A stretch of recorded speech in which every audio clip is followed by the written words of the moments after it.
আসসালামু আলাইকুম সবাইকে। আশা করি সব ভালো আছেন। আলহামদুলিল্লাহ আমি ভালো আছি। তো আমি আজকে কি রান্না করব ওটা আপনাদের সঙ্গে শেয়ার করব। এখানে হচ্ছে আলু আমি গ্রেট করে নিয়েছি। একটা আলু ছিল, আর এখানে ফ্রাই প্যানে তেল দিয়ে ঠিক আলুটা পুরো ফ্রাই প্যানে আমি ছড়িয়ে ছিটিয়ে দিয়ে দেব। তো একটু পাতলা করে দিলে বেশি ভালো হতো, কারণ চিকন করে যেহেতু দেওয়া আছে খুবই তাড়াতাড়ি সিদ্ধ হয়ে যাবে। এর জন্য আমি পুরো ফ্রাই প্যানে আমি ছড়িয়ে দিচ্ছি। তো দেখুন কতটুকু পাতলা হয়ে গেছে।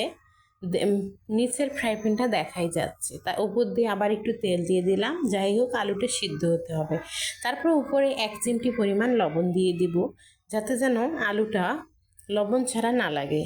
তো একটু লবণ দিলে সিদ্ধও হবে তাড়াতাড়ি, আর দেখতেও ভালো লাগবে, খেতেও ভালো লাগবে। তারপরে এখানে মরিচ, পেঁয়াজ, লবণ দিয়ে একটা ডিম ফেটে নিয়েছি। তো আপনার ইচ্ছে করলে এখানে 2-3টা ডিমও দিতে পারেন। তো আমি একটাই দিলাম, কারণ আমার হাত কেটে গেছে, তাই চামিচ দিয়ে সুন্দর করে এটাকে ফেটিয়ে নিচ্ছি। তো ফেটানো হয়ে গেলে কিন্তু এগুলো আমি সেই ফ্রাই প্যানের উপরে ঢেলে দিচ্ছি। এখন দেখুন পুরা ফ্রাই প্যানে যে আলুর উপরে বিছিয়ে দেব ডিমটাকে। তো এইভাবে দিলে আলুটা খুব সুন্দরভাবে উঠে আসবে। কিন্তু এইটা অনেকজনই আবার অনেকভাবেই করে। তো আমি আমার মতো করেই করার চেষ্টা করি।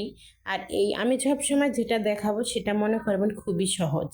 আমি এত কঠিন করে দেখাবো না, যাতে যেন মানুষ করতে কষ্ট হয়। তাই আমি আমার মতো করে সহজ করে দেখিয়ে দিলাম, সবার যেন খুব তাড়াতাড়ি করতে পারে। তো এই যে উল্টানোর সময় আবার আমার ভেঙে গেল আলুর নিচের থেকে এটা। এখন অবশ্যই আমাকে আবার যতই কিছু করি না কেন উল্টাই দিতে। এই তো উল্টানোর পরে দেখুন এখানে কিন্তু 2-3টা শুকনো মরিচ দিয়ে দিয়েছি। একটু ভাজা হলে খেতে ভালো লাগবে।